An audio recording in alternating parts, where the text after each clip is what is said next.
주님의 이름으로 안부를 전합니다.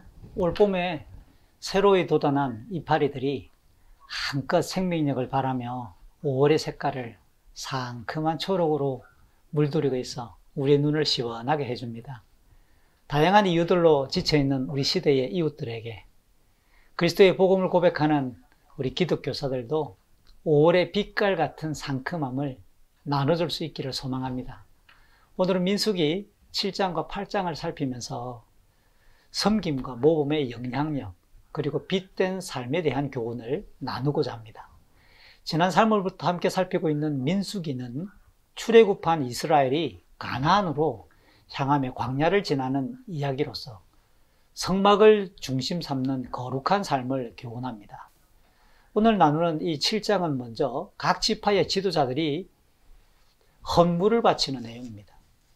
7장 1절부터 9절의 내용은 모세가 성막을 완성하고 거룩히 구별하여 봉헌할 때 1장에서 각 지파별로 인구 20살 이상 싸움에 나갈 만한 군인이었죠.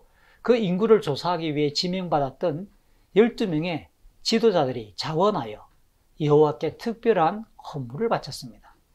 그 내용물을 정리해보면 두 사람당 덮개가 있는 수레 한 대씩 모두 6대가 마련되고요.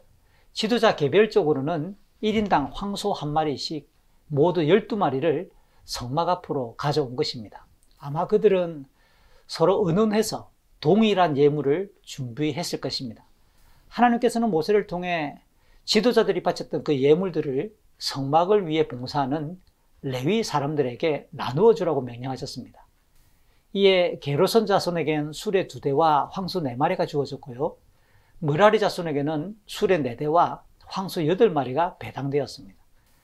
살펴왔던 사장의 업무 배정에서 보면 므라리 자손이 성막의 가장 무거운 기구들을 운반하도록 정해졌기 때문에 그렇게 많은 수의 소와 또 수레가 주어졌겠죠. 반면 고앗 자손들은 한 마리의 황소나 수레도 배당받지 못했는데요. 그들은 어깨로 메어 운반해야 했기 때문이겠죠. 이처럼 지도자들의 자원했던 그 예물은 거룩하고 적절하게 합리적으로 사용되어졌습니다. 또한 7장 10절 이후 89절까지 길게 이어지는 내용을 보니까 그 지도자들이 하나님의 명령에 따라 제단에 드려질 제물도 매일 지파별로 가져왔습니다. 그 순서를 놓고 보면 2장에서 진을 치며 행진하는 순서대로인데요. 먼저 유다, 이사갈, 스불론, 르우벤, 시므온, 갓, 에브라임, 므낫세, 베냐민, 단, 아셀, 납달리 지파의 순서로 차례차례로 12일 동안 동일한 제물들을 드렸습니다. 그 내용물들을 정리해보면 소제물은 130세겔의 은쟁반 하나, 70세겔의 은접시 한 개에 기름 섞은 고운 가루를 담았고 10세겔의 금잔에는 향을 담았습니다. 번제물로는 수송아지와 수량과 1년 된 어린 수량을 각 한 마리씩 바쳤고요. 속죄 제물로는 수점소 한 마리를, 화목 제물로는 황소 2마리와 수량 5마리와 수점소 5마리와 1년 된 어린 수량 5마리씩을 바쳤습니다. 레위기에 나오는 5가지 제사 중에서 화목 제물의 제물이 가장 많은 것으로 보면 자원함과 서원함과 감사함의 의미가 깃든 제물이라고 볼 수 있죠. 그 중에서 속건제사의 제물이 빠졌는데요. 속건제사는 어떤 명백한 잘못이 발견되었을 때 그 잘못을 배상하는 의미가 포함되어 있습니다. 그러니까 하나님께 지금 감사와 서원과 특별한 예물을 드리는 입장에서 그들이 배상할 내용이 없었기 때문에 속건 제물은 빠졌을 것입니다. 지도자들은 지파별로 마련한 제물들을 대표로 가져와서 드렸겠지요. 이렇게 지파별 제물을 모두 드리고 나자 성막 안쪽 지성소, 그 안에 있는 법궤 위 속죄소에서 하나님께서 말씀하심으로 드디어 이스라엘 백성들과 소통하시고 교제하시는 회막으로서의 그 본질적인 가치가 이루어지는 장면입니다.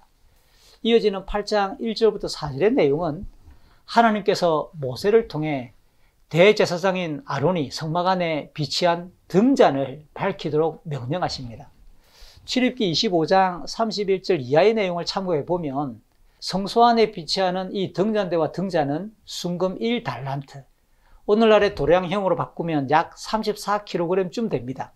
순금 1달란트를 두들겨서 제작했는데 가운데 중심대를 중심으로 좌우에 3개씩 가지가 있어 모두 7개의 가지를 가진 아몬드 나무 모양이었습니다. 가지 끝에는 하나씩 모두 7개의 아몬드 꽃 모양의 등잔을 놓아 불을 밝히도록 만들어진 거죠. 이 등잔의 불은 성막이 사중 덮개로 이루어져 있고 휘장으로 둘러쌌기 때문에 캄캄한 그 내부를 밝힐 용도이면서 동시에 이스라엘 지파를 상징하는 12개의 빵을 안식일마다 교체해서 올려놓는 그 빵을 비치하는 상을 비추도록 설명합니다.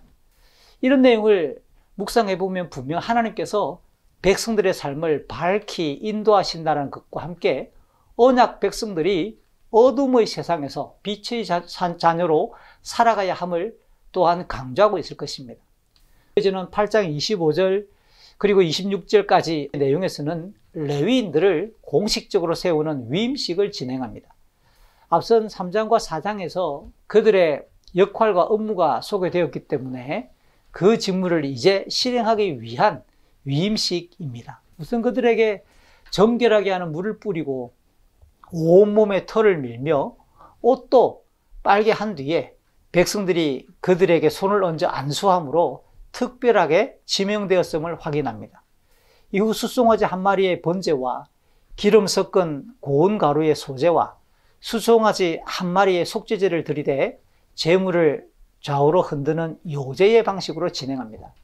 레위인들은 제사장들을 도와 성막의 일을 봉사하는 것과 이스라엘 전체가 하나님의 소유라는 것을 잊지 않도록 하나님께서 레위인을 대신 지명하였던 것입니다. 이런 의미와 이런 역할을 동시에 감당하는 레위인을 볼 때마다 출애굽 당시 장자들의 죽음 징벌에서 이스라엘만 살아남았음을 백성들이 기억하고 우리 모두가 하나님의 소유라는 것을 잊지 않도록 하나님께서 레위인을 대신 지명했던 거죠. 결국 하나님의 말씀대로 레위인 이 위임식이 진행되었고 30세에서 50세까지의 레위인들이 봉사를 하게 되지만 적어도 숙련성, 훈련의 기간이 필요하기 때문에 25세 이상 실습에 임할 수 있으며 50세가 지나고 나면 공식적인 봉사는 아닐지라도 후배들의 사역을 또 도울 수 있도록 설명합니다. 이상으로 민수기 7장과 8장의 내용을 정리해보면 이스라엘 각 지파별 지도자들의 자원함과 섬김, 성막 안을 밝히는 등불, 그리고 레위인의 위임식과 사역에 대한 개요였습니다. 21세기를 살아가는 우리에게 역시 자원함이나 또한 섬김의 모습으로 우리가 속한 믿음의 공동체를 든든히 세울 뿐만 아니라 참된 생명의 빛으로 이 땅에 오신 그리스도처럼 진실함과 선한 행동과 의로움으로 세상을 비추는 빛된 삶을 이어가야 할 것을 본문을 통해 교훈받습니다. 5월에도 그리스도의 사람들로서 영원한 생명의 빛깔을 드러내어야 하겠습니다. 샬롬, 주의 이름으로 분투를 응원합니다.